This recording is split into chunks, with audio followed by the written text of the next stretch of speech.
Panelists are as soon So as I'm we get in starting the there. webinar, everybody. Good luck.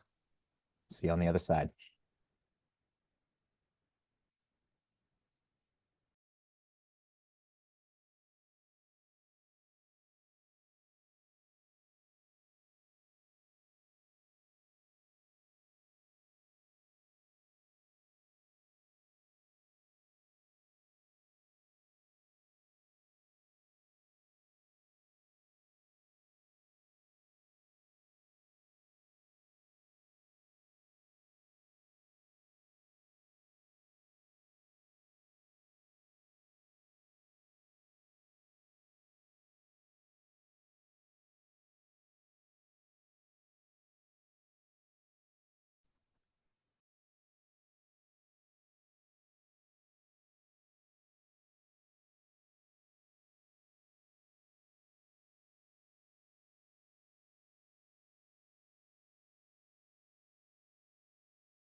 Hello, bonjour, welcome everyone.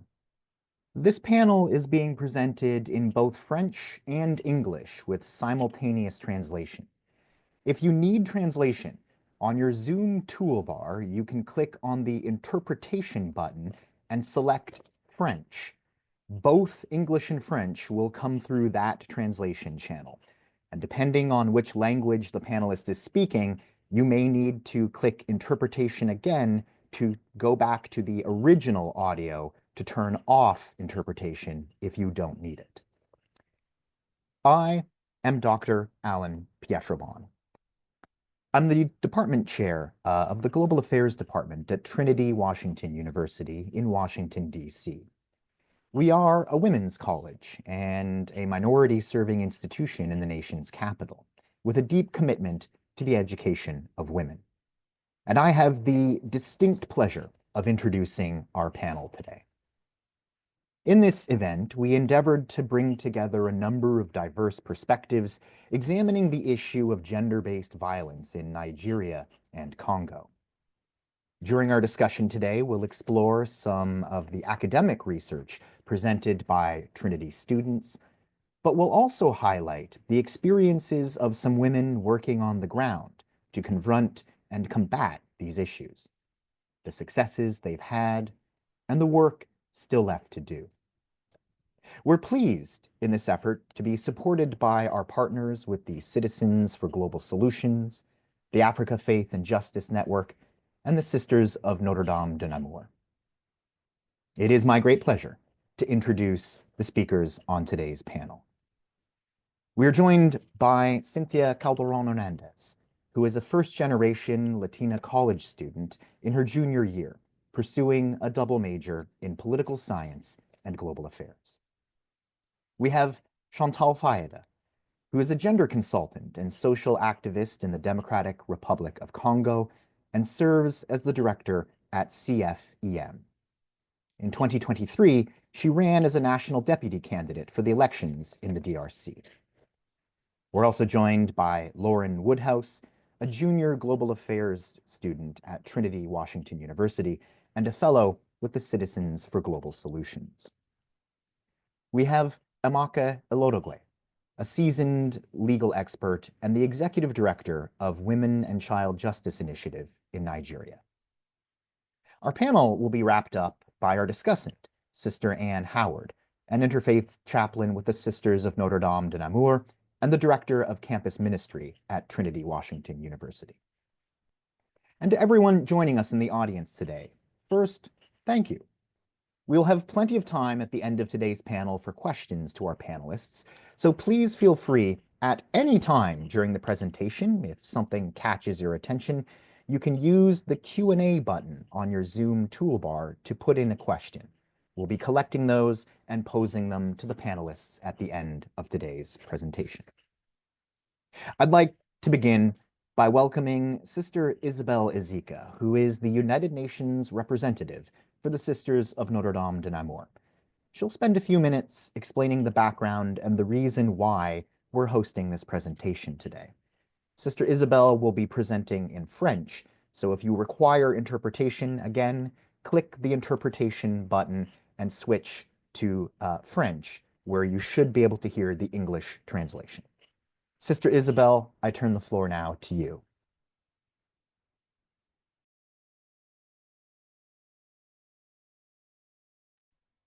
And I'll ask you to unmute your microphone, Sister Isabelle, please. Sorry. Merci, Professeur Allen, pour votre présentation. C'est un honneur et un immense plaisir pour moi d'être parmi vous aujourd'hui. Je vous remercie de votre présence alors que nous nous réunissons pour discuter de la violence basée sur le genre et de la manière dont nous, femmes, pouvons la confronter pour promouvoir la paix. La violence basée sur le genre est un problème mondial qui transcende les générations et affecte les individus et des communautés à travers le monde. En cette année où nous commémorons les 30 ans de la conférence de Beijing, qui a défini 12 domaines critiques concernant les femmes auxquels les gouvernements doivent s'attaquer, nous écouterons et apprendrons des expériences du Nigeria et de la République démocratique du Congo, deux pays où la violence basée sur le genre est prévalente en raison des normes culturelles et des conflits armés. Aujourd'hui, nous nous unissons entre générations, alliant la sagesse de l'expérience à l'innovation de la jeunesse pour réfléchir à des solutions et susciter le changement. Notre conversation ne se limite pas à l'identification des problèmes. Il s'agit de passer à l'action. Nous verrons comment nous pouvons démanteler les normes néfastes et lutter contre la violence en vue d'assurer la sécurité pour tous. Notre société doit opérer une transformation culturelle par l'éducation, le changement de politique et le soutien de la communauté. Nous souhaitons dire aux jeunes que vos voix et votre activisme sont essentiels pour faire avancer les choses. À ceux qui ont de l'expérience, nous voulons rappeler que votre rôle est crucial pour soutenir la jeune génération et aussi apprendre d'elle. Ensemble, nous pouvons créer un monde où la paix, l'égalité et la justice sont des droits universels et non des privilèges. Je vous remercie pour votre intérêt à cet événement parallèle et vous souhaite la bienvenue. Merci. Thank you, Sister Isabelle, for that warm welcome to all of our guests. We'll now turn to Trinity student Lauren Woodhouse, who will present on the topic of Nigeria. And just to remind the audience again, Lauren will be speaking in English. If you require French translation, click Interpretation and click French. If you don't require translation and are getting the translation audio at the same time, you can click Interpretation and click Original Audio Interpretation Off. Lauren, I turn the floor to you. Hello, everyone. My name is Lauren Woodhouse. I'm a global affairs student at Trinity Washington University. And today I'll be presenting a broad lens on women's rights in Nigeria, followed by Ms. Amaka Ilodigwe, who is the executive director of the Women and Child Justice Initiative Nigeria and a leading women's rights advocate. More specifically, I will be addressing the challenges women face in achieving equality and how these barriers contribute to gender-specific violence.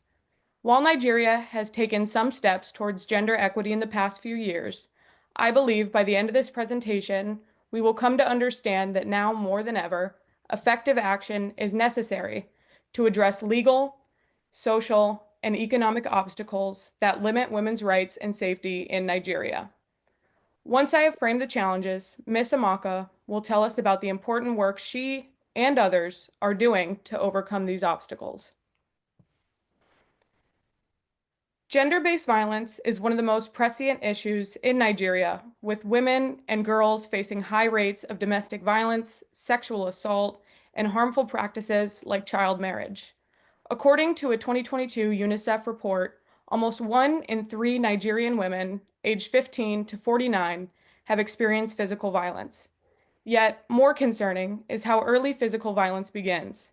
1 in 4 girls experience sexual violence, and over half of these children first experience physical violence between the ages of 6 and 11. Half of the girls who are sexually abused are victimized in their own homes at the hands of trusted adults. These numbers are especially troubling when we consider conviction rates. The legal system too rarely delivers justice, with only 0.9% of sexual assault cases ever making it to trial, and almost none result in a conviction. When justice is denied, perpetrators can act with impunity. Practices like female genital mutilation and child marriage continue to threaten the safety and future of Nigerian women and girls as well. Nigeria has one of the highest rates of female genital mutilation in the world, which affects 1 in 6 women. At the same time, Nigeria has the highest number of child brides globally. 43% of girls are married before their 18th birthday, and 1 in 5 are married before they turn 15. These practices have a long-lasting impact on girls' autonomy, health, education, and enable cycles of violence. Education is vital for the empowerment of girls and women. However, too often, schools fail to provide a safe space for learning. 1 in 6 cases of reported sexual violence occur in schools. Women and girls also bear the burden of illiteracy in Nigeria. Of the 10.5 million children who are not in school, 2/3 are girls. 60% of the illiterate population in Nigeria are women and girls. This is particularly concerning given the transformative role we understand education plays in achieving gender equality. We know that when women and girls receive formal education, they're not only better equipped to advocate for themselves, but for the women and girls around them. Beyond physical violence, women in Nigeria also face systemic exclusion from politics and the workforce. Only about 5% of Nigeria's policymakers are women, and discriminatory labor practices limit economic participation for women. These barriers reinforce cycles of inequality and make it more difficult for women to access justice and financial independence. Despite the challenges, advocates in Nigeria are fighting for progress. 2025 marks the 10th anniversary of the Violence Against Persons Prohibition Act, which was a major step forward for women experiencing sexual violence in Nigeria. It brought in the legal definition of rape and set a stronger foundation for prosecution and accountability. While implementation remains a challenge, this act represents an important shift in how Nigeria approaches gender-based violence in their legal code. While the progress made in Nigeria is vital for the women and girls there, the situation also highlights the relevance of international frameworks like the Beijing Declaration and Platform for Action. The declaration recognizes that violence against women is both a cause and consequence of gender inequality and calls for stronger laws, enforcement, education, and opportunities for women to take the lead in fighting for equality. Because when women are legally protected, educated, and included in the decision-making process, local communities, countries, and the international community thrives. Of course, statistics only tells a small part of the story.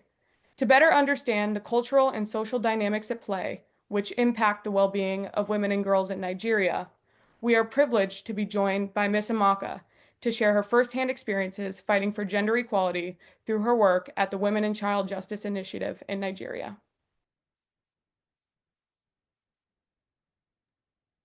I'd like to welcome Ms. Amaka Ilodigwe, who will be presenting in English. Yes, I'm here.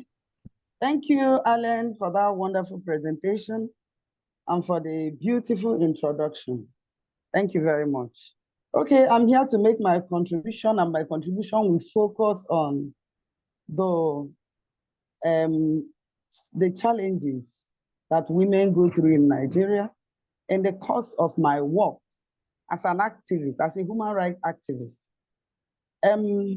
We start with, Alan had mentioned few laws that even international conventions. In Nigeria, we have so many domestic laws that are expected to promote the rights of women. We have the first what we call our constitution, Nigerian constitution, by section 42 sub 2. It gives everyone the right not to be discriminated upon. And then we have so many other laws, the Beijing Declaration and Platform for Action, the fourth convention that Nigeria was a party to. We had also the CEDAW, Convention on the Elimination of All Forms of Discrimination Against Women, that Nigeria has refused to domesticate in Nigeria. However, there are so many other laws, the African Charter that has been domesticated in Nigeria, and we have so many laws that is expected to protect the rights of women. However, we find out that Nigerian women are still being relegated to the background. Nigerian women are still facing a lot of gender-based violence, domestic violence. In terms of children, you see a lot of issues of domestic servitude, molestation, abuse, issues of rape. In the course of my work, we experience on daily basis. If we have 10 cases to handle as mediation, we have about 8 of them on issues or reports of women disinheritance. We know that in Nigeria, Nigerian legal system is patriarchal. And this simply means that Nigeria operates a system where the rights of men are promoted over the rights of women. And women are relegated seriously to the background. A woman is just made to be heard and not seen. And when a woman marries a man and the husband dies, what we call in law, intestate, without writing a will. And when this man dies and does not leave a will, a document, to make it possible for her to own the properties, as soon as the man dies and the woman does not have a male child, because of this patriarchy, you find out that culture wages in to deny this woman all the properties she has worked out over the years with her husband. And then she is asked to just live at the mercy of her in-laws. She is asked just to step aside while her brother-in-law or an elderly relation, a kinsman, takes over her husband's property and then gives a portion to her and her girl children. Sometimes some of these women are even ostracized when there are some elements or allegation, not even a confirmed allegation that she killed her husband. In this circumstance, this woman is ostracized. She can even be sent into the street with nothing, even though she had worked so hard with her husband until the man died. So these are some of the things. Out of the 10 cases, on daily basis in the mediation in the course of our work, we see this. Or is it the issue of spousal abandonment that women face these days? Is it increase? Suddenly a man will pack his things, abandon a woman. Maybe in one of the cases we had, the woman had an autistic child, and this man packed his property, left the woman, abandoned her. Meanwhile, he was the one that asked this woman to remain at home and not get involved in doing any business. So when he could no longer handle the sight of this autistic child, he abandoned the woman and the child and left. Is it the constant battery?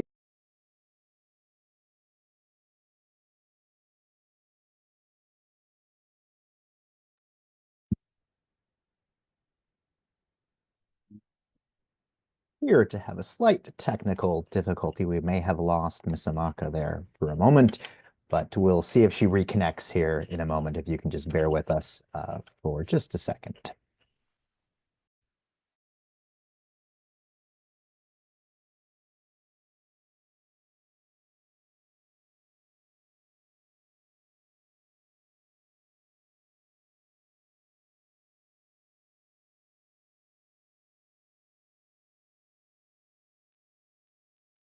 Zoom is a wonderful technology. We're connecting with Miss Amaka from Nigeria. And when it works, it's fantastic. But occasionally we have a few technical difficulties here. And if we can't get her back on the line shortly, we'll move on and circle back to her.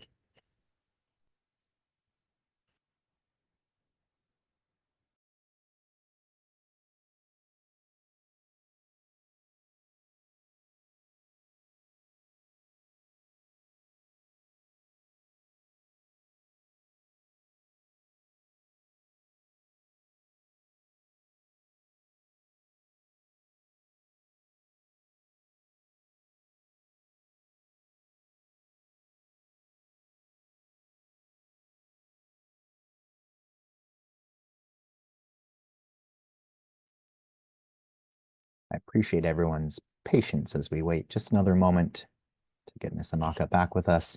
And if not, we'll turn our show in a minute here over to Cinthya, who will present on the situation in the Congo.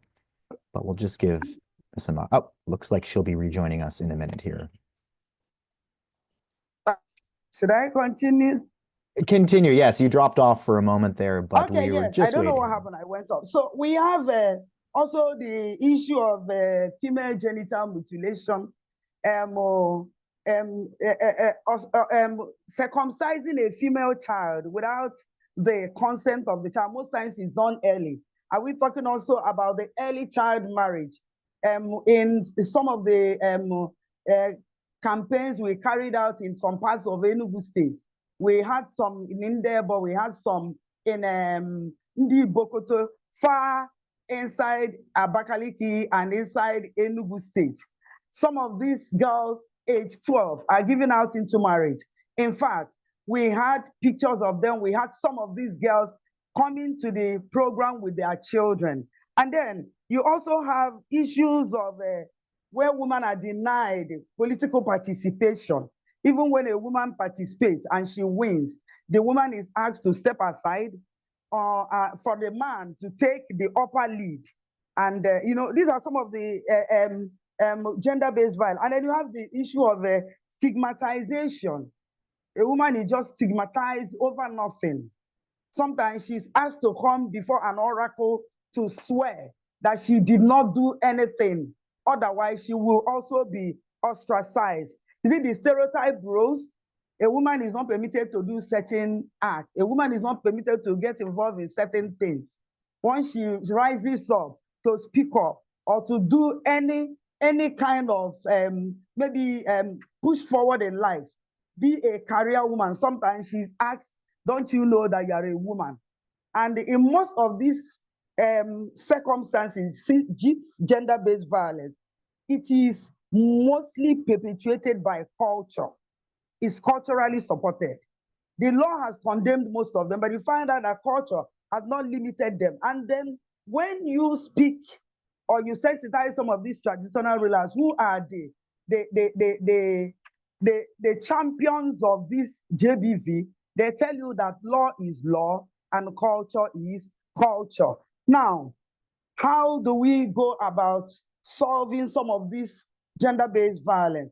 Of course, we cannot do without sensitization, continued sensitization, awareness creation, educating our women on their rights. And we cannot take away the issues of women becoming parts of the cabinet members. In some of these communities, when we go for sensitization, what we do is that we try as much as possible to get the Igwe to sign some policies, some laws that will include, and then when issues that comes up concerning women, these women will speak up for them. Then we have some other issues of laws. Yes, there are a plethora of laws in Nigeria promoting the rights of women, but how much are these laws being implemented? So we canvass, each time we go for this sensitization, we canvass that these laws should be implemented. Laws must be implemented, and perpetrators of this JBV must be brought to book. It's in such a way, some of these JBV will be minimized against the women and the girl child. One of the stories I had last week in one of the sensitizations we had was a girl whose father was sleeping with. This man was a 12-year-old girl whose father has been sleeping with for the past 3 years.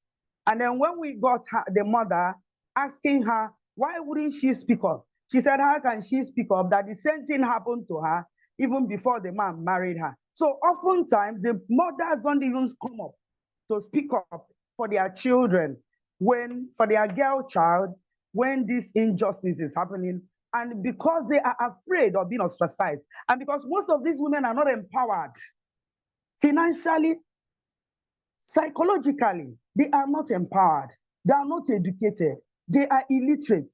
Most of them find it difficult to own up. Most of them lack the boldness to come to report some of these cases, you know. So these are most of, on the issues of child domestic abuse.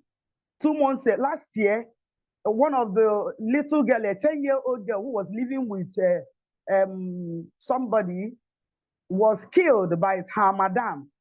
And the madam lied to her people that kidnappers had kidnapped the girl. Unknown to her that her neighbor saw when she was digging the ground at night where she buried the little girl.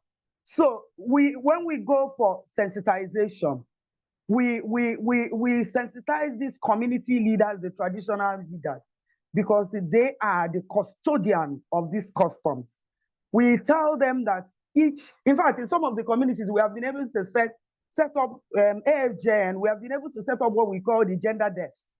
And this gender desk is to get people to sit to receive people that come to pick these children from the community for domestic servitude. They register and they give their phone number so that the Igwe or his members can reach the child at their own will, knowing how the child is doing and knowing about the upkeep of the child. In that way, the person who are taking her, the madam or whoever that is she's living with, will be more cautious in handling the child. So these are some of the things. And I have said that for the issue that concerns women, to be able to eliminate some of these JBV, we canvass, and many of the Igwes in Enugu State, where I work, are beginning to put women as their cabinet members. So these women speak up. AFJN have done so much in the past, and we are still doing. Last week, we also went to the Igwe of Ndebo, because in that community, it's found that young girls drop out of school, they are made to get pregnant, and their babies are sold out, and they don't get to see those children anymore. So we went to the Igwe, and the Igwe was quite impressed with us, the AFGM members. And then he promised to institute the gender desk in his community. He promises all the policies that we went, he promised to implement them, and to have a meeting with his cabinet members to be sure that domestic servitude, early child marriage, and all sorts of gender-based violence is eliminated in his community. So at this point, I think I would take a bow so that my colleagues can take it from there. Thank you very much. Thank you, Ms. Amaka, for sharing your experience, the challenges you're encountering on the ground, and some of the solutions that you're finding in this very important work that you're doing. I'd like to now turn our program over to Trinity student Cinthya Calderon-Hernandez, who will give us an introduction to the situation in the Democratic Republic of Congo. Hi, everyone. I am very happy to be with you here today. My name is Cinthya Calderon-Hernandez, and I am a student at Trinity Washington University. I will be providing an overview of the situation in the Democratic Republic of Congo, and will be followed by Chantal Faida, who will delve into the situation in the country from a first-hand perspective. Every 10 minutes, a woman is killed. Globally, almost 1 in 3 women have been victims to physical and/or sexual intimate partner violence, non-partner violence, or both at least once in their life. In 2023, the relentless cycle of violence reached its deadliest form, with at least 51,000 women being murdered. In 1993, the UN General Assembly issued the UN Declaration on the Elimination of Violence Against Women, which defined violence against women as any gender-based violence that results in or is likely to result in physical, sexual, or psychological harm or suffering to women, including threat of such acts, coercion, or arbitrary deprivation of liberty, whether occurring in public or public life. This affects women throughout every phase of their lives, influencing many aspects, which as their access to education and employment opportunities. It completely affects their personal and professional aspects. It is particularly detrimental to certain groups of women and girls, including those in vulnerable situations, such as individuals affected by humanitarian crisis, migrants, members of the LGBT+Q community, Indigenous women, and those living with disabilities. Violence against women serves as a significant and persistent barrier that prevents gender equality. It prevents progression in areas of development, peace, and most crucially, the full recognition and enforcement of the fundamental human rights of women. The promise of the Sustainable Development Goals, which aim to ensure that no one is left behind in the pursuit of a better future, can't be achieved as long as violence against women continues to prevail. Without putting an end to such violence, the promise of achieving a world that is truly inclusive, peaceful, and prosperous cannot be fulfilled. This reality is especially pronounced in the Democratic Republic of Congo, which is recognized to face a complex political and social environment marked by weak governance structures, widespread corruption, and ongoing human rights violations. The government is often criticized for its inability to effectively address issues like political instability, armed conflicts, and widespread poverty, which undermine democratic governance and social development. Civil and political rights are frequently restricted, with harassment and violence against political opponents, journalists, and activists being common. Human rights organizations report systemic abuses, including arbitrary detentions, torture, and the use of excessive force by security forces. Despite elections being held in 2018 that resulted in the first peaceful transition of power in the DRC's history, the political landscape remains fraught with challenges. The leadership under President Felix Tshisekedi has faced accusations of electoral manipulation and struggled to deliver significant reforms. The continued presence of armed forces in the eastern regions of the DRC has worsened the humanitarian situation, further eroding state authority and governance in large parts of the country. Women in the DRC are disproportionately affected by conflict, political instability, and systemic poverty. Sexual and gender-based violence is prominent within the Eastern DRC, being dubbed the rape capital of the world by the World Without Genocide organization, due to the widespread use of rape as a weapon of war by armed groups. Women's vulnerability is heightened in conflict zones where they face high risks of sexual exploitation, trafficking, and displacement. Members of the DRC armed forces have been amongst the main perpetrators. Indeed, half the cases reported to the United Nations Joint Human Rights Office in the DRC between 2010 and 2013 were attributed to the army and other state agents. M23, a Rwandan-backed armed group, has also committed widespread war crimes, including execution, rapes, and forced recruitment of children. M23 have received a significant amount of military support from Rwanda since its inception, including deploying troops to Congo to fight alongside them. When government soldiers fled the M23's advance on the eastern city of Goma in late November 2012, they attacked and raped more than 76 women and girls in around the town of Minova in South Kivu province. Few efforts have been made to curb abuses by these armed groups or to investigate, arrest, and prosecute those responsible. Elements of the Congolese army have, in these cases, collaborated with and provided support to armed groups responsible for serious abuses, including another armed group active in the DRC named the Democratic Forces of Liberation of Rwanda and Nyatura. Up to 52% of women in the DRC are survivors of domestic violence, and 39% of Congolese women report having been threatened or injured. Additionally, women and girls often bear the brunt economic hardships, being tasked with caregiving responsibilities while having limited access to employment opportunities or financial resources. The conflict has worsened gender inequality, with patriarchal norms further limiting the women's participation in the workforce, decision-making, and access to education and healthcare. Women's participation in decision-making processes, including in government, peace, negotiations, and civil society, remain limited. While there are legal provisions that promote gender equality and political participation, they are poorly implemented.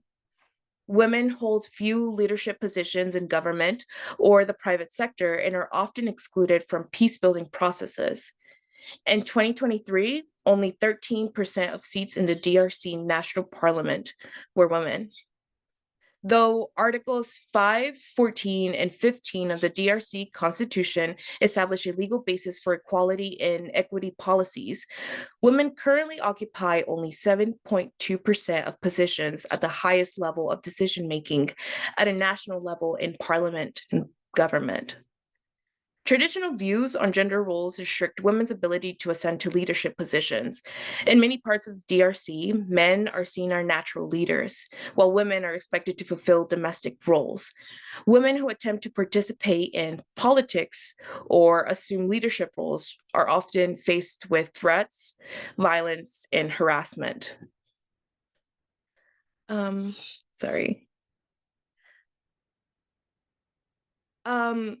Members of the DRC armed forces are amongst the main perpetrators.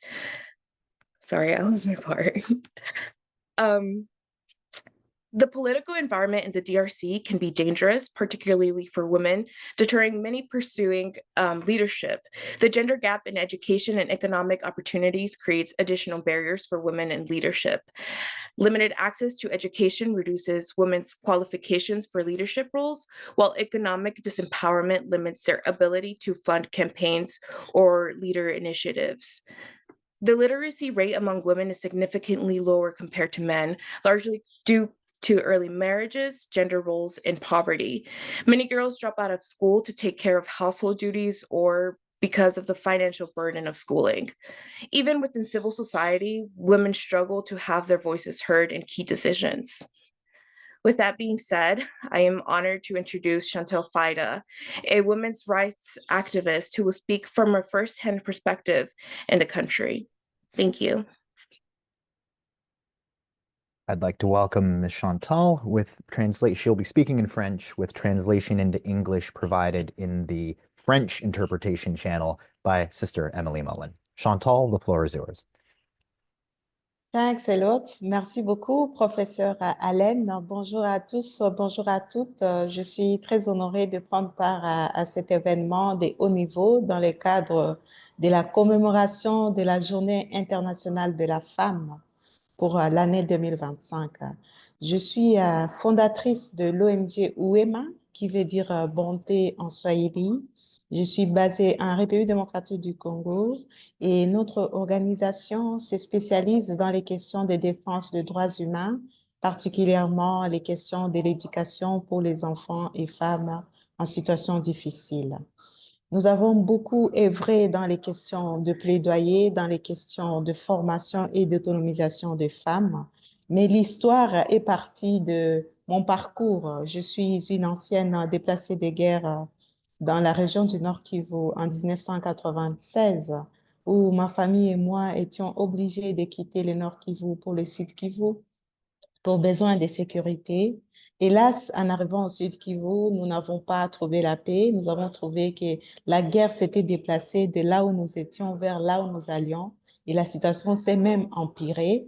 Et donc, on a bénéficié de l'assistance humanitaire des populations, de compatriotes vivant au Sud Kivu qui nous ont garanti, qui nous ont assistés, soutenus à tout point de vue avec des aliments, des habits et même des chaussures.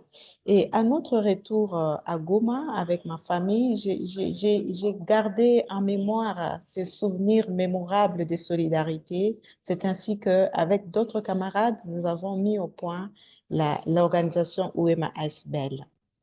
En 2012, dans la ville de Goma, il y a eu un autre vent des compatriotes qui se sont déplacés des territoires du Nord Kivu vers le centre-ville de Goma.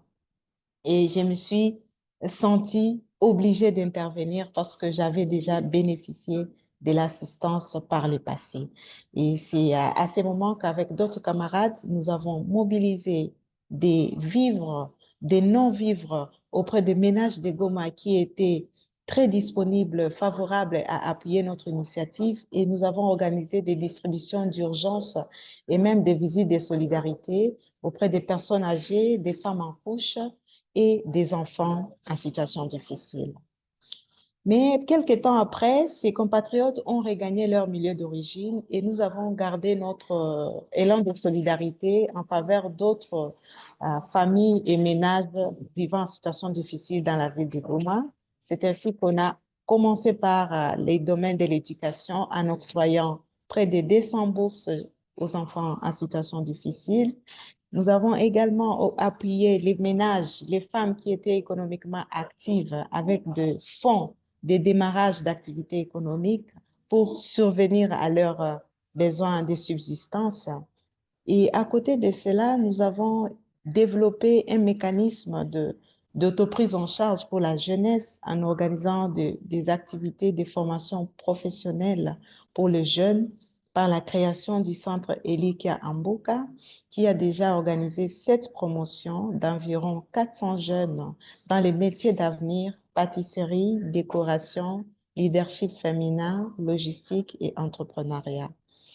À côté de cet engagement social et économique, nous nous sommes mobilisés sur la problématique de plaidoyer et lobbying auprès des autorités compétentes en rejoignant des mouvements féminins qui existent en RDC, tels que les mouvements Rien sans les femmes, les mouvements Synergie des femmes pour la paix et la sécurité. Et très récemment, nous avons rejoint les consortiums de la solidarité humanitaire qui assistent les familles qui sont touchées par la crise actuelle dans la ville de Goma. Et nous avons rejoint, nous avons encouragé, soutenu la sensibilisation dans les communautés. Donc, c'est un travail qui existe dans le cadre de la prévention des violences basées sur le genre et les violences sexuelles. Nous avons pris la loi sur la loi contre les violences sexuelles promulguée en 2016 comme complément au code pénal congolais pour vulgariser auprès des femmes et même d'autres couches de la population et dissuader les bourreaux à ne pas s'adonner au viol ou à la violation des droits de femmes. Nous avons pris la sanction 20 ans de prison comme étant un slogan à tout bourreau qui s'évertuait à commettre des actes infractionnels comme les viols. Et ça a créé un sentiment de peur et même ça a un peu réduit les taux de viol qui étaient vécus dans la ville de Goma et dans la région du Nord Kivu de manière générale. Nous avons appuyé et même assisté à des audiences foraines qui étaient organisées contre les bourreaux de femmes qui étaient victimes, des femmes qui étaient survivantes de viols, avec l'ONG Dynamique de femmes juristes à Goma, qui a mis sur pied un collège de juristes, d'avocats pour appuyer les survivantes qui n'avaient pas toutes les ressources pour aller dénoncer auprès de la justice. Dans le cadre de plaidoyer, nous sommes allés vers les autorités pour qu'il y ait de nouvelles politiques pour dissuader et même réduire toute forme de violence à l'égard des femmes et lutter contre l'impunité. De mon analyse personnelle, je dirais que les violences sexuelles au Nord Kivu et dans la région est de la RDC de manière générale ne se limitent pas seulement à la guerre. Il y a aussi des normes sociales patriarcales qui déshumanisent les femmes. C'est ainsi que les conflits armés sont venus accentuer la problématique des violations graves des droits des femmes, mais aussi les inégalités entre les sexes qui existaient depuis toujours se sont prononcées, se sont manifestées, à l'instar de l'accès à l'éducation, de l'accès à l'emploi et même l'accès aux opportunités économiques qui est très limité pour les femmes. Des statistiques démontrent que les proportions des filles qui achèvent les niveaux secondaires dans les écoles de la RDC sont faibles par rapport aux statistiques des garçons. C'est-à-dire que les filles, pendant leur parcours au niveau secondaire, sont butées à plusieurs formes de violence, telles que les mariages précoces ou les grossesses précoces, et abandonnent les cycles de formation et plus tard ne savent plus accéder à des opportunités économiques intéressantes faute des diplômes. Nous avons également la pauvreté qui se manifeste beaucoup plus chez les femmes que chez les hommes, avec des statistiques qui démontrent que 61% des ménages dirigés par les femmes vivent en dessous du seuil de pauvreté, c'est-à-dire avec moins de 2 $ par jour par rapport à 54% des ménages dirigés par les hommes. Nous avons également l'angle politique. La RDC a vécu les élections en décembre 2023 et les résultats des élections ont démontré que la représentation des femmes est demeurée faible avec 12% des femmes au Parlement, 23% des femmes au Sénat et 30% des femmes à l'Assemblée, au gouvernement de mai 2024.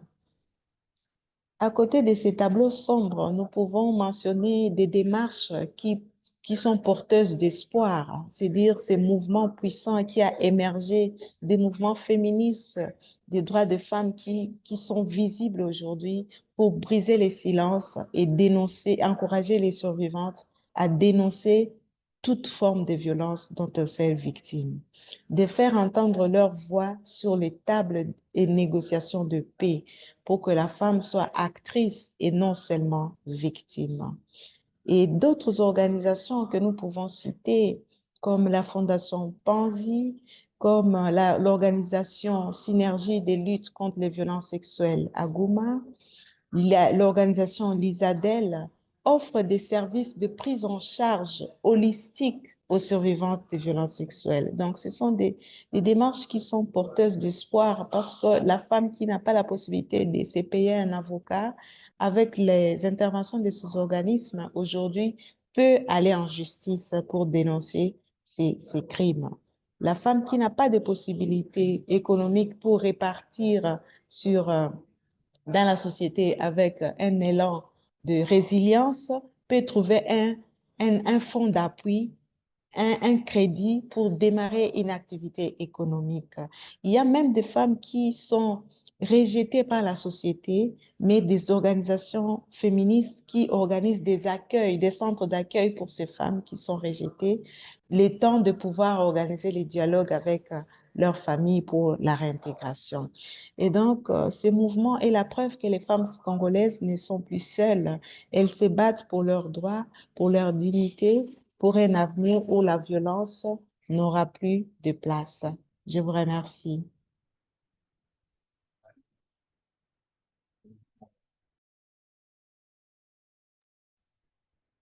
Thank you, Ms. Chantal. We're especially grateful that you're able to join us from Congo, where you're not only dealing with all of the issues that you discussed today, but with an ongoing armed conflict. I'd like to turn our discussion now to Sister Ann Howard, who will wrap up some of these ideas and discuss things from her perspective. Sister Ann? Thank you. Thank you to our presenters. I would interject that being reminded of the Beijing Conference of 1995 within the 69th UN Commission on the Status of Women takes me back to when our professor, our theology professor, returned from Beijing with such hope about the quest for empowerment of women worldwide and churchwide. However, we can hear from our panelists that the issue of women's rights still occupies the efforts of human rights advocates in Nigeria and in Congo. Celebrating the 30th anniversary of the Beijing Declaration, this panel has dedicated their research and reflections to one of the 6 actions proposed for this occasion: eliminating violence against women. The opposite of violence is gentleness and safety.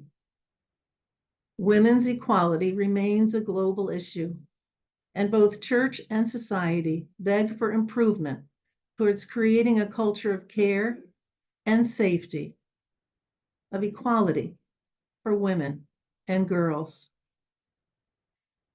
This year's CSW reflected on how violence against women is primarily and first domestic violence.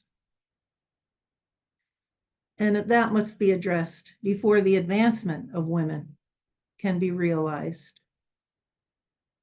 Violence against women and girls in the Democratic Republic of Congo elevated in 1996 in North Kivu in particular, and today with the inclusion of Rwandan troops. Women and girls are vulnerable to sexual violence as a weapon of war.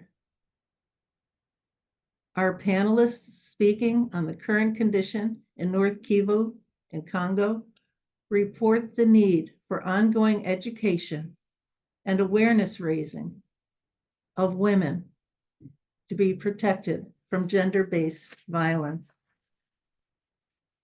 What happens when gender-based violence occurs? When a woman's body is violated, is emotional and physical health care available? Do laws support her restoration to health of mind and body? Does education, including education for men and boys, serve to eliminate the occurrences of gender-based violence?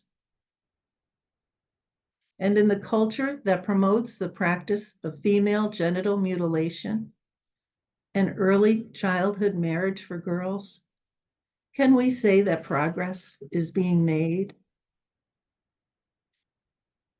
Violence against women is reported in 168 countries. We can thank modern research methods that so many countries are collecting data around women's rights and related issues. How can basic respect for and empowerment of women be reinforced generation after generation? So much is being reported in so many countries today about the lack of education and prospects for women and girls. If 20 years marks the emergence of a new generation, then the Beijing movement is a generation and a half along, and so much still needs to be addressed regarding this issue of violence against women. We hear how the African Faith and Justice Network, AFJN, is functioning in Nigeria to protect women. We hear about the development of safe listening spaces for the emotional healing of women in Congo. We hear of a stronger statistic and political involvement for women in Congo. We hear today about how poverty makes women more vulnerable to sexual violence. May the conditions for promoting the rights of women through education and awareness raising establish a path for life and safety, security, and empowerment of women moving forward.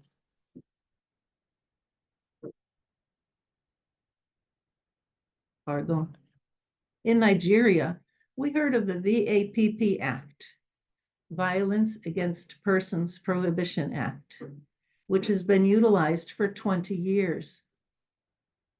Lauren suggests that violence against women is both the cause and the consequence of gender inequality. Our panelists have raised the need for education. I recall Sister Maria Gustanil in her socio-theology lecture saying that the role of church and society is to promote what is needed as the poor reach out to take what is rightfully theirs, end quote. We see that women are often impoverished by their enhanced role in childcare and their lack of opportunities to participate more fully in society. Ms. Amaka compels us to see that it takes education, inclusion, literacy, and laws to change the cycle of violence. Let us take a moment and pause. Take a breath and reflect on what we are hearing today. Our ears are hearing words like violence, injury, safety, education. Is it a man's world? Or is it God's world with women and men living as images of God within God's creation, God's goodness? Are we listening to our panelists with critical thinking towards repairing some long-standing, life-threatening misconceptions about womanhood? I am speaking today from the UN in New York. During the annual Commission on the Status of Women, where events are geared to reporting on progress on women's status throughout the world. It's an annual gathering from the whole world. And one indication, they say, is the active involvement of young women in the reduction of violence against women, just as our panelists have demonstrated. We hope these remarks from all of our wonderful speakers has generated some questions. So I'll turn the program back to Professor Pietrobon, who will moderate the Q&A. Thank you. Thank you very much, Sister Anne, for your very reflective remarks with us today. Just before we turn to the Q&A, I would like to invite one more guest. This is Rebecca Shute, the Executive Director of one of our partners in this endeavor, the Citizens for Global Solutions. Rebecca will say a few concluding remarks just before we turn to the question. Rebecca. Thank you so much, Alan, and thank you to all the wonderful panelists for giving me the space to learn from you and for your remarkable interventions. I'd like to note that this panel is the culmination of a year's worth of work by the fellows that you see here and their colleagues who have participated in the World Citizen Fellowship that we have been so honored to support. Earlier this week, they were in the plenary chamber themselves of the United Nations, where thanks to this program, they saw the adoption of a powerful political declaration for CSW 69 and Beijing Plus 30 that in many ways moved the needle. But they also saw the persistent objection of states who opposed even the slightest advancement. These attempts were thwarted, and the final text contained strong references to the rights of all women and girls, in addition to the multiple and intersecting forms of discriminations that they can experience.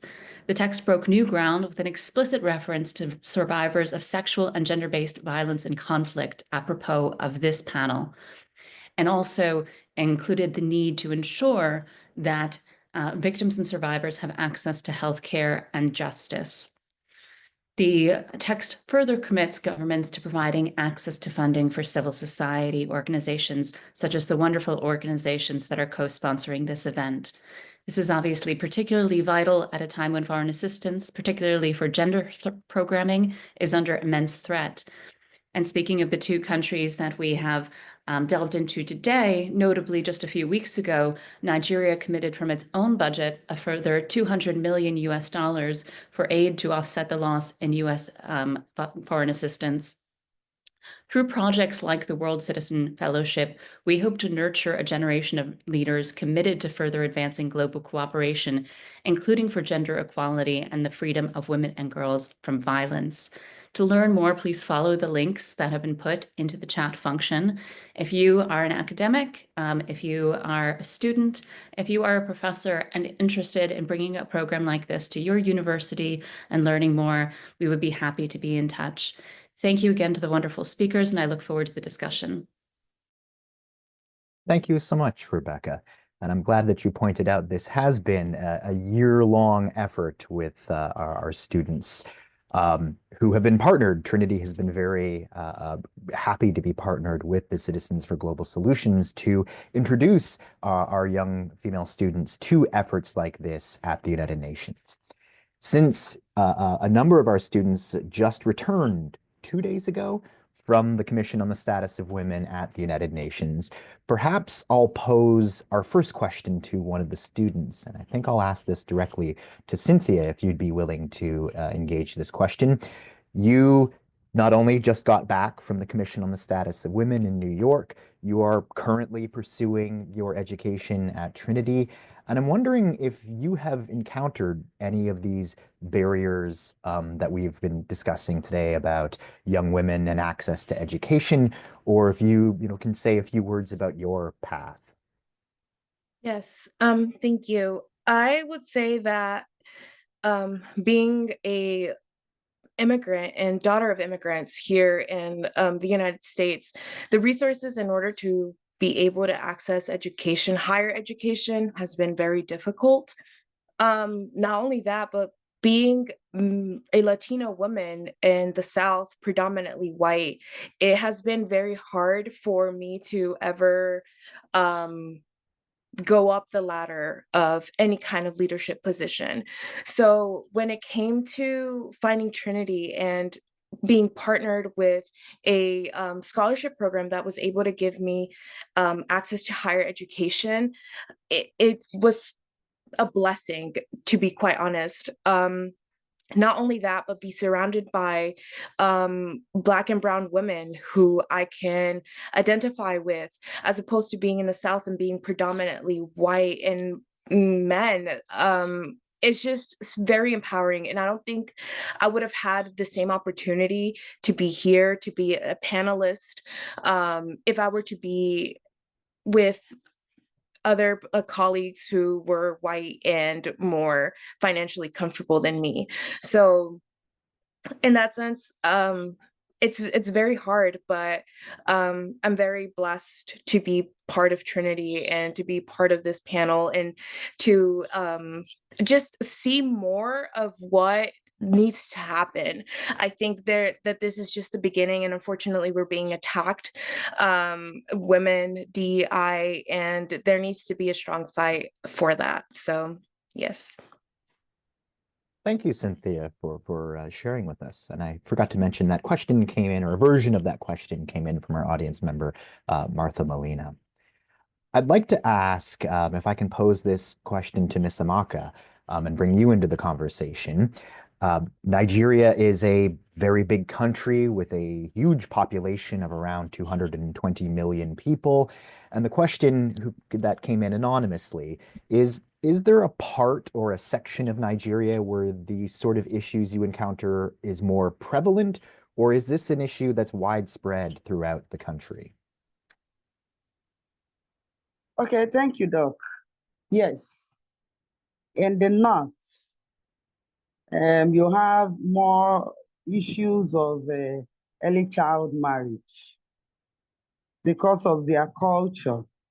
You know, in the North, a man can marry a 13-year-old girl. It's part of their culture. It's permissible. And it is not as prevalent as in the East, even though it's permeating the East gradually. And that is why, Jen, we've been going through some parts of this East, the Southeast, that the early child marriage is permeating. Then you come to issue of female genital circumcision. Is more in the Southeast than in the North. That is more. Then issues of battery, disinheritance is more in the Southeast than in the northern part of Nigeria. So what is more prevalent in the North is the issue of early child marriage. Thank you. Thank you for helping us better understand the situation and its sort of regional differences across Nigeria too. This question came in from a Trinity student, Nicole Moyo. I'd like to ask it to Ms. Chantal. Financial dependence often prevents women from speaking out against abuse. Do you know of any initiatives that can help women in Congo become more economically independent and less vulnerable to exploitation? Merci beaucoup, professeur Alain, pour la question. Actuellement, en RDC, les femmes font face à beaucoup de défis d'accès au financement, principalement à cause des barrières liées à l'éducation, ce qui fait à ce qu'elles ne savent plus accéder à des opportunités, c'est-à-dire appliquer, soumettre des demandes de propositions pour leurs projets, des propositions de financement pour leurs projets. Mais pour l'instant, nous avons des projets qui sont vraiment visibles, hein. Je peux citer les projets PADEM PME et les projets Transform du ministère de l'entrepreneuriat avec l'appui de la Banque mondiale qui appuie toutes les formes, toutes les couches des femmes de la RDC. Mais c'est une opportunité qui est isolée. On aurait souhaité qu'il y ait accès au financement directement auprès des institutions financières sans beaucoup d'exigences parce que les banques formulent beaucoup d'exigences et les femmes sont limitées, surtout quand elles n'ont pas de gages pour présenter auprès des institutions financières envie d'accéder au crédit. Donc ça, c'est les premiers défis. L'autre défi, c'est au niveau des politiques.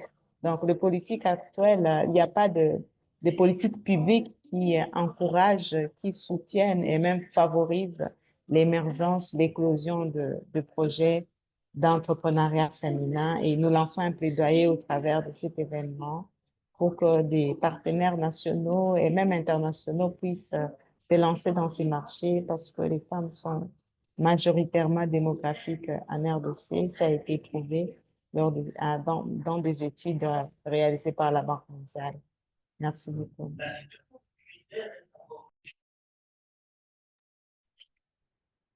Thank you very much for helping tackle that question. I think I'll pose another one back to Ms. Amaka.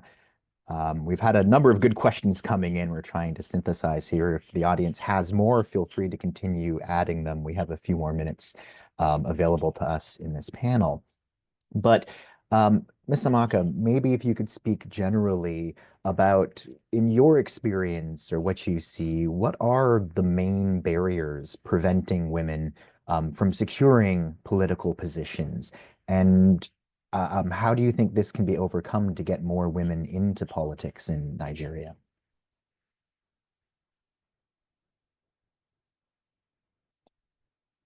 I'll ask you to unmute. Oh, there you go. Prof, can you take that again, please? I didn't get that. Oh, sure. What are the main barriers preventing women from securing political positions, and are there any opportunities to overcome those in Nigeria? I think I went to French. I didn't get that. I didn't get that. Oh, okay. You might still be in the Prof, French sorry. translation channel. Yes, I'm in French. I didn't change to English. Okay. Please, can you take that again, please? Yes, of course. If you can hear me now. I had barriers. I had barriers. Okay. Yes. So what are the main barriers preventing women from securing political positions in Nigeria? Are there any efforts to overcome that and get more women into Nigerian politics? Okay. Some of the barriers, like I mentioned, is funding. Most times fund is an issue. Money. Sometimes in Nigeria, the form is quite expensive. That is not easy for a woman to access the funding. And then also their time of meetings, oftentimes the time of meetings, the men, because I was having an argument with somebody, he said it's not to limit women, but it's just how the men chose to do it. Most of the meetings, and I told him it's a way of limiting women because a woman is a mother and she's a wife. She has responsibilities in the home. So if a man, you want to fix meetings, political meetings, you are fixing it at 11 p.m. And then this woman is expected to be in her husband's home at that particular time because of our culture. People will begin to look at her differently. This woman that comes home late at night, is she the husband or is the husband the wife? How we interpret things over here. So why can't these meetings be done during the daytime? Why do you want to fix these meetings? It's a barrier because most women who want to come for the meetings may not be permitted by their husbands at this time of the night to go for the meetings. I talked about financial. I talked about the lateness in the meeting. I talked about the fact that, in fact, these women are made to understand that that is not a height for a woman to attain. Maybe as a result of parenting, when she's coming up, there are certain things that she has to do as a girl. There are certain things you must not do because you're a girl. So coming up, some of these things are barriers. Now, how do we handle it? It's still, as I talked about, awareness creation, sensitization, educating these women, and as well educating the men to understand that what we are talking about is not just about women's rights. It's the fact that human rights belongs to everybody and we are all equal. And when we talk about equality, we are not talking about a woman now becoming a man. We are talking about saying that this woman has as much opportunity as you have being a man. So she should be given that opportunity and a suitable environment provided for her to work on. So continued sensitization is what I think that continue to educate, advocacy, going to ministries and sections and meeting major key stakeholders that are championing this JBV against women in terms of politics. Because I feel as a woman that women will do better in politics. Being mothers, I believe that they will do better. But you find out that these limitations are there and it's difficult for them to really come. Some women don't even want to come up because they are afraid of what will happen to them. There are sometimes issues of insecurity.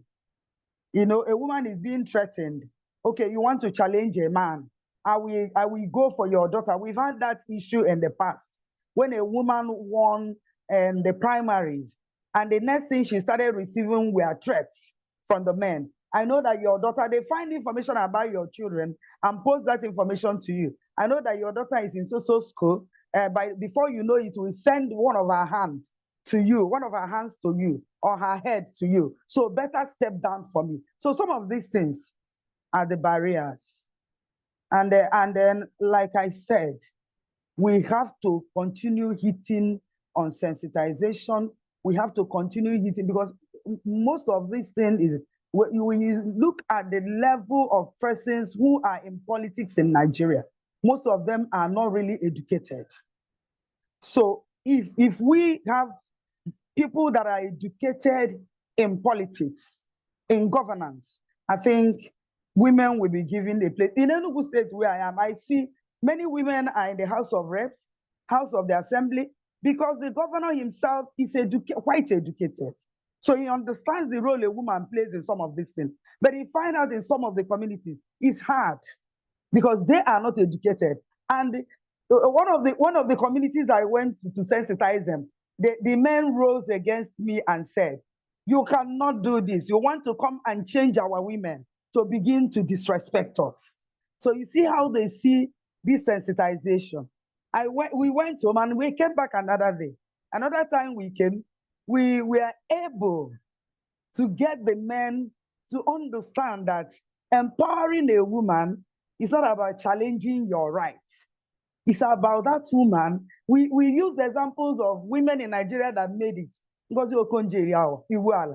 the time we finish with them, most of them were now asking their wives, whom we invited, why can't you be like this woman who is sensitizing us? Look at how she's speaking grammar. You can see. So that's some of this. Most of them are not educated. That is also a major factor, a major problem we have. Thank you very much. Well, thank you for helping to further illuminate this issue. And I'm wondering if I can call on two people. I'm going to put Rebecca on the spot and maybe Cinthya, if you're able to jump in here. The title of this panel partly is an intergenerational panel. So we have some students, we have some practitioners in the field. So I'd like to maybe hear from both Rebecca and Cinthya on the question of, if there were one thing to remove a barrier or empower more women to speak out and get around the table in places of power, is there advice you might give? Is there something that could be done to get more women around the table of power, especially in decision making? Rebecca, can we start with you? Of course. Well, representation matters. Representation and participation at all levels matter, and they cannot be taken for granted. Where we have seen advances that I believe many of us took for granted would be a continuous projection and forward movement, we've also seen backsliding in many countries. And this is true in small, middle, and large countries, and large income countries. It is true in every region of the globe. This is not a global north versus global south dilemma and must not be treated as such. It must not be viewed through any lens of patronization where we see gender equality, even potentially at home where I sit in Washington, D.C., under threat in some corners. When I say representation matters, I also want to note that CGS is a proud member of the 1 for 8 billion campaign for the first female Secretary General. Since 1945, the United Nations has never been led by a woman. And the 1 for 8 billion campaign advocates for a feminist woman to lead the organization. And it is a campaign that current Secretary General Antonio Guterres supports. I will put in the chat, if I can, the link to that campaign. But I want to emphasize that while the one person at the top of a massive international organization like the United Nations matters, participation at all levels is incredibly important. Under Secretary General Guterres's administration, there have been advances made, particularly at the level of leadership positions, the assistant secretaries and undersecretaries. But where women are needed most in many circumstances, in conflict and post-conflict zones, or where their rights are being curtailed, they're also the most likely not to be present. I'll point to another institution of the UN system, which is the International Court of Justice, the court that was conceived as the means of pacific resolution of disputes between states. So states do not go to war and do not perpetuate atrocities against their own people or against those of other countries. And here, since its founding again in 1945 as an instrument of the UN Charter, and its first case in 1947, there have been 125 judges of that body, and they sit 15 at a time. There have only been 6 women in all of that time, and that is unacceptable, full stop. So our Legal Alternatives to War campaign at Citizens for Global Solutions seeks to advance the universality and effectiveness of that institution, including through gender equality on the bench. And I'll rely on my colleague to put that link in the chat as well. Thank you, and apologize if I went a little bit over time. No, that was perfect. And I'm so glad you brought up the question of the first female general secretary, because as Cinthya knows, when she was at the General Assembly town hall at the UN, the most raucous cheering and applause came when one of the members asked, when are we getting our first female general secretary of the United Nations? So there's clearly some momentum behind that. But Cinthya, if you had anything you wanted to add, I'll turn the floor over to you. Yes, I think what is very important now more than ever, and I think is what has helped me and my personal experience, is for women to stick together. There's going to be a lot of attacks and trying to separate us and trying to make barriers against us, race, religion, and we have to remember that all of our problems are intersectional. And when it comes to uplifting our voices and helping each other, I feel very blessed to support Amaka and Chantal today. And although I'm not there in Nigeria or in the DRC, if there's any way that I can help uplift them or support them in their movement, I want to be there. And I think that that's very important. Like, even I'm still not at the national level of decision making or leadership, but I hope to one day be able to have that opportunity. And what else other than helping each other? If there's an opportunity, hey, and I think I learned this a lot at Trinity too. A lot of the opportunities I've gotten is from my girls telling me like, oh, there's this opportunity, like sign up for it. And I think that that's very important. I think there comes a very strong sense of empowerment with that too, that we can help each other rise. And yeah, I think that that would be my thing. Fantastic.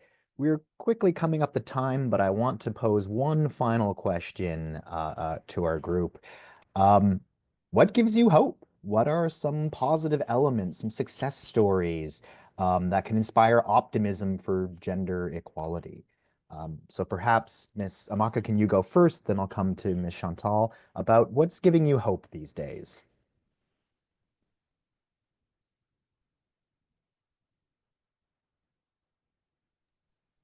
What gives me hope is that what gives me hope in the work that I do is that often when it comes to this issue of domestic violence,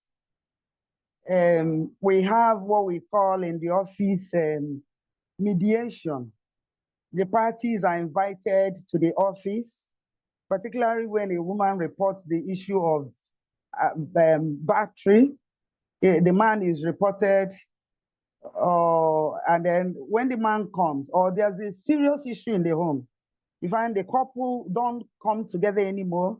The home is scattered. There's fights on daily basis, you know, and then the woman is threatening to leave and threatening divorce. So when they come, you invite them, and the man comes. If the man agrees to come, most times they agree to come, and then you allow the parties to speak their minds. You allow the woman to narrate what her problems are, and the man narrates his problems. And then at the end of the day, you find out that the man would be asking, my wife, I didn't know that this is actually what the problem is. The man may not even know that there is a problem, that the problem has gotten to that extent. And then you talk to both of them, and then at the end of the day, you find that woman saying, the man saying, I am sorry for you misunderstood me, and the woman saying, I am sorry, and the parties are back together. Some, you find the woman running away with the children. One of the cases we are tracking now with the police is still currently, on Monday, we are going to handle this case. The woman packed her luggages and then took the 4 children and ran to an unknown destination. So we have had numerous of such cases. And when we track them and then invite the man, you find out that at this point, that little separation has done something between the parties. And then when they come together, just a little push, and the both of them are apologizing to each other and the family together. Then coming to the women in politics, the numerous sensitization that we have been doing, and even AFJN have been involved with, and we have gone to ministries in Enugu State and written to some of them. You'll find that most of these ministries, because they are not at the community, because they don't relate with these people one-on-one, they don't even understand some of these things. Well, when you bring it to them, they champion, they join you in the campaign, and they promise to do better. And then even in the communities, it is the same it occurs. Most of the traditional rulers are not, do I say in quotes, are not enlightened. So when you bring some of this sensitization and advocacy home, you gather them to a town hall meetings, and you have a kind of consensus. You have an agreement, you have a discussion with them, and at the end of the day, they are promising you to implement that in their community. And you see them implementing that in their community. They buy what you are telling them. So now they now understand the essence of what you are telling them. So some of these things keeps me going. It makes me feel that there is light at the end of the tunnel. even though there are still numerous JBVs flying around, but with some of the little ones we're having. Okay, I'll tell you that AFGN, in Enugu State, there was a time, there was a serious issue of children hawking on the streets. And then AFGN had meetings, had sensitization, had advocacy, and then we went to government house. We wrote the governor, wrote the ministries, wrote the Ministry of Justice, Health, Gender. At the end of the day, a law was passed in Enugu State as a result of that letter that we wrote and the sensitization. And then the Enugu State government announced that no child should be seen on the streets during school hours until date is being implemented. So these are some of the things that when, despite all the odds, despite all the challenges I face on daily basis in fighting JBV, it gives me peace. It makes me happy. Thank you very much. Wonderful. Thank you for sharing that. Chantal, in our 1 minute we have left, if you can talk about what gives you hope. Merci beaucoup, professeur Allen. Je dis un brin d'espoir femmes que nous menons. Aujourd'hui, les femmes, de par l'Afrique, de par le monde entier, ont un espoir. L'autre aspect, c'est au niveau de la prise de conscience des femmes.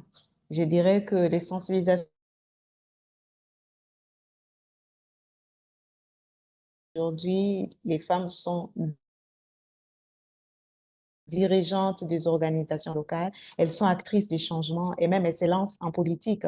J'ai moi-même expérimenté cette expérience 2 fois en RDC où j'ai obtenu un maximum de voix que je ne m'y attendais pas, bien que n'étant pas élue, mais c'est là pour citer dans la gouvernance. L'autre espoir, c'est au niveau de politiques qui sont adoptées. Pour la RDC, nous avons une loi sur la parité qui encourage la représentativité des femmes dans tous les niveaux, dans toutes les couches sociales. Donc, pas seulement en politique, mais parce que pour la RDC spécialement, les femmes étaient cantonnées au niveau de la logistique, au niveau de l'administration, quand il faut parler des forces de sécurité. Mais aujourd'hui, on commence à voir des femmes qui ont position dans l'armée, dans la police et les renseignements, bien qu'à des proportions très faibles. Ça prouve que la prise de conscience et même la femme elle-même comprend qu'elle a un rôle à jouer au travers de son engagement pour les changements. L'autre message d'espoir, et je dirais le dernier, c'est les modèles féminins actuels qui sont accessibles, qui sont disponibles et qui même partagent leur parcours. Donc, moi, personnellement, j'ai écrit un livre, Je m'engage en politique, Femme, lance-toi pour les changements de ton pays. Ce livre est à la disposition de toute la jeunesse, de toutes les femmes, pour comprendre l'histoire de mon engagement. Et beaucoup d'autres femmes ont écrit et d'autres sont sur les réseaux sociaux. C'est-à-dire que les modèles féminins sont proches de la cible par rapport à l'ancien temps où il était très difficile de trouver dans l'entourage ou même dans l'histoire les femmes références, les femmes pionnières pour s'inspirer et aller de l'avant. Et pour les jeunes filles, c'est quelque chose d'extraordinaire si on peut parvenir à intégrer ces histoires inspirantes dans les curriculums, dans les programmes scolaires. Beaucoup de filles seront passionnées pour l'éducation, pourront aller loin dans leur formation et plus tard vivront leurs rêves avec des innovations. Merci beaucoup. Thank you very much. Rebecca, I see your hand is up. In our last 30 seconds, do you briefly want to have the final word?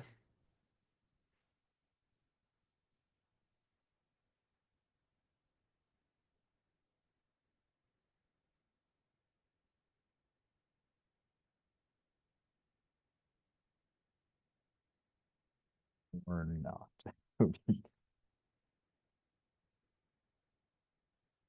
Okay. Well, oh, go ahead. There we go. I'm sorry. It took me a minute to come back with the interpretation channels. I originally raised my hand to piggyback on Cynthia's wonderful comments, but actually your prompt is a perfect segue to that. What gives me hope is Cinthya and Lauren and their colleagues who have done such phenomenal work over the course of this year. And Cynthia's commentary about supporting one another and uplifting one another, I think was quite profound and something from which we can all learn. I will also, excuse me, I'm quite sick right now. I will also say that these are not young women who are waiting for their seat at the table to be given to them. As I often say to young people, indeed to anybody who has been marginalized or feels that their voice is not fully heard, do not wait for that invitation. If there is not a seat at the table waiting for you, pull up a chair. If there isn't an extra chair, grab a stool. And if there isn't a stool, hop on the table and make your voice heard. Do not wait. And these young women are not waiting. Their interventions throughout the week and throughout the year, and I know to come in the future, have shown them to be true leaders and true world citizens. And thank you so much for the opportunity to engage with them. Again, apologize for being a little bit under the weather. Well, Rebecca, I think that is the perfect note to end on. So I will say no more except to thank all of our panelists for being so generous with their time, spending this time with us today, dealing with time zone differences as we've been working on as we prepared for this presentation. Thank you to our audience for spending your time with us today. I hope what you've heard has been enlightening, and if you want to support the work that these wonderful people are all doing, the links are in the chat. So on that note, we will end. Thank you, everyone.